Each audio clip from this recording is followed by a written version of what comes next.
ఈ మధ్య కాలంలో లిఫ్ట్ ప్రమాదాలు ఎక్కువైపోయాయి. అన్యం పుణ్యం ఎరగని చిన్నారులు ప్రమాదాలకు గురవుతూ ఉన్నారు. ముఖ్యంగా హైదరాబాద్లో ఈ లిఫ్ట్ ప్రమాదాలు ప్రజల పాలిట మృత్యు కుహరాలుగా మారిపోతున్నాయి.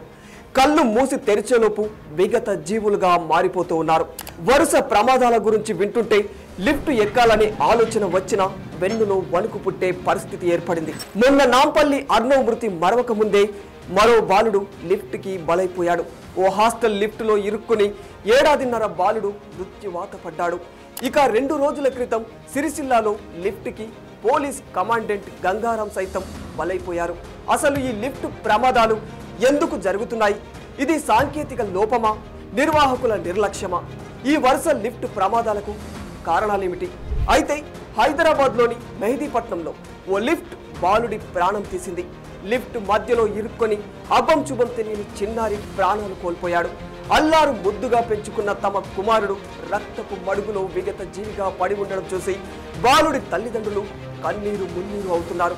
2 వారాల క్రితం కూడా ఇదే విధంగా నాంపల్లిలో లిఫ్ట్ ప్రమాదంలో ప్రాణాలు కోల్పోయాడు అర్నవ్ అనే పసివాడు. లిఫ్ట్ స్లాబ్ గోడకి మధ్య ఇరుక్కొని తీవ్ర గాయాల పాలయ్యాడు. తాతతో పాటు వచ్చిన అర్నవ్ లిఫ్ట్ గేట్లు తెరిచి ఉండగానే బటన్ నొక్కడంతో పైకి కదిలిపోయింది. భయంతో బయటికి వచ్చే ప్రయత్నం చేసిన అర్నవ్ లిఫ్ట్కి గోడకి మధ్య ఇరుక్కుని ప్రాణాలు కోల్పోయాడు. గేట్లు తెరిచి ఉండగానే లిఫ్ట్ కదలడంతోనే ఈ ప్రమాదం జరిగింది. ఇక 2 రోజుల క్రితం సిరిసిల్లాలో police battalion commandant Gangaram lift ప్రమాదానికి ప్రాణాలు కోల్పోయారు. సిరిసిల్లలోని ఒక అపార్ట్మెంట్లో నివాసం ఉంటున్న గంగారాం లిఫ్ట్ ఎక్కే ప్రయత్నంలో కింద పడి చనిపోయారు.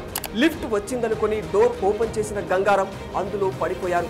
వాస్తవానికి సరిగ్గా గమనిస్తే ఈ 3 ప్రమాదాలు కూడా లిఫ్ట్ సాంకేతిక పర్యవేక్షణ లోపం వల్లనే జరిగాయని అర్థమవుతుంది. ముఖ్యంగా జరుగుతున్న ఈ విషాదాలు ఎలివేటర్ల నిర్వహణ లోపాలకు అద్దం పడుతున్నాయి. నగరాలలో జనాభా పెరిగే కొద్దీ అపార్ట్మెంట్ల కల్చర్ కూడా బాగా పెరిగిపోతుంది. ఈ నేపథ్యంలో లిఫ్టుల ఏర్పాటు అనేది తప్పనిసరి అన్నట్లుగా మారిపోయింది. ఇలా లిఫ్టుల కల్చర్ పెరుగుతున్న క్రమంలో వాటికి బాగా డిమాండ్ కూడా మార్కెట్లో పెరిగిపోతుంది.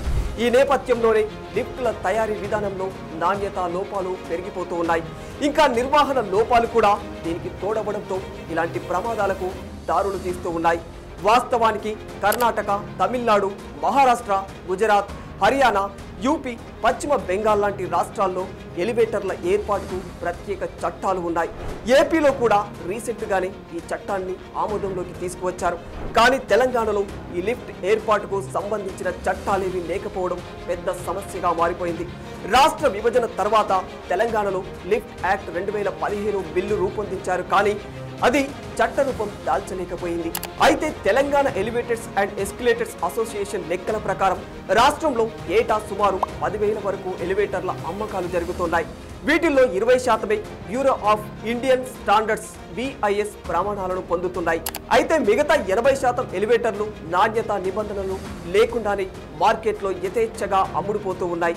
డబ్బు మీద వ్యామోహంతో బిల్డర్ల దగ్గర తక్కువ ధరలకు కాంట్రాక్టులు తీసుకొని ఎలివేటర్లను బిగించడం, మరోవైపు అపార్ట్మెంట్ సంఘాలు నెలవారీ నిర్వహణలను పట్టించుకోకపోవడం లాంటివి ప్రమాదాలకు దారితీస్తూ ఉన్నాయి.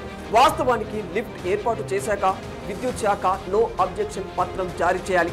లిఫ్టులకు ఎంత లోడ్ కరెంట్ కనెక్షన్ ఇస్తున్నారనేది కూడా సంబంధిత అధికారులు తనిఖీ చేయాలి. కానీ అధికారులు అలాంటి జాగ్రత్తలేవి పాటించకపోవడంతో ఈ ప్రమాదాలు జరుగుతూ ఉన్నాయి. మరీ ముఖ్యంగా చిన్న అపార్ట్మెంట్లలో లిఫ్టుల ఖర్చును తగ్గించుకోవడానికి నాణ్యత లేని వాటిని బిల్డర్లు ఏర్పాట్లు చేస్తూ ఉన్నారు. వాస్తవానికి లిఫ్ట్ ఏర్పాటుకు NBC నిబంధనలను పాటించాలి. Bureau of Indian standards BIS నిబంధనలు తప్పక పాటించాలి. BIS నిబంధన 7175 ప్రకారం ప్రతి లిఫ్టును నిర్మించే సమయంలో దానిలో ఎంతమంది ప్రయాణించగలరు, ఎంత బరువు మోస్తుందనే ప్రమాణాల మేరకే కరెంటు సరఫరా, సామాగ్రి వినియోగంలో నిబంధనలు పాటించాలి. డోర్స్ పూర్తిగా క్లోజ్ ఉండే లిఫ్టులు ఉన్న చోట కరెంటు సరఫరా నిలిచిపోయి లేదా సాంకేతిక సమస్యలతో అది మధ్యలో ఆగిపోతే అందులో చిక్కుకున్న వారికి ఊపిరి ఆడక అల్లాడిపోతూ ఉన్నారు. లిఫ్టులో చిక్కుకుంటే ఎమర్జెన్సీ ఫోన్ చేయడానికి చాలా అపార్ట్మెంట్లలో ఏర్పాట్లు లేనేలేవు. సాధారణంగా 20 ఏళ్లకు మించిన ఎలివేటర్ల స్థానంలో అవసరమైతే కొత్తవి బిగించాలి. పాత వాటిల్లో అధునాతన భద్రత ప్రమాణాలు పాటించాలి. అవసరానికి తగినట్లుగా లిఫ్ట్ సామగ్రిని కూడా అప్పుడప్పుడు మారుస్తూ ఉండాలి. ఏది ఏమైనా ఈ ప్రమాదాలు జరగకుండా ఉండాలంటే తయారీదారులు BIS ప్రమాణాలకు అనుగుణంగా ఆటోమేటిక్ డోర్ సెన్సార్లు, ఓవర్లోడ్ రక్షణ, అగ్ని నిరోధక పదార్థాలు, అత్యవసర బ్రేకింగ్ సిస్టమ్ను ఏర్పాటు చేయాలి. ఈ విషయంలో అపార్ట్మెంట్ యాజమాన్యం కూడా BIS ప్రమాణాలకు అనుగుణంగా సర్టిఫైడ్ నిపుణులతోనే ఎలివేటర్లను ఇన్స్టాల్ చేయించాలి. లిఫ్ట్ పనితీరు సరిగ్గా ఉందా లేదా అనేది తెలియాలంటే నిపుణులతో ఇయర్లీ ఒక్కసారి అయినా ఆడిట్లు చేయించాలి. పిల్లలు లిఫ్ట్లోకి ఒంటరిగా వెళ్లకుండా చూసుకోవాలి. ఇలా తగిన జాగ్రత్తలు తీసుకుంటేనే లిఫ్ట్ ప్రమాదాలు తగ్గే అవకాశాలుంటాయి. For more videos like this, subscribe Big TV channel.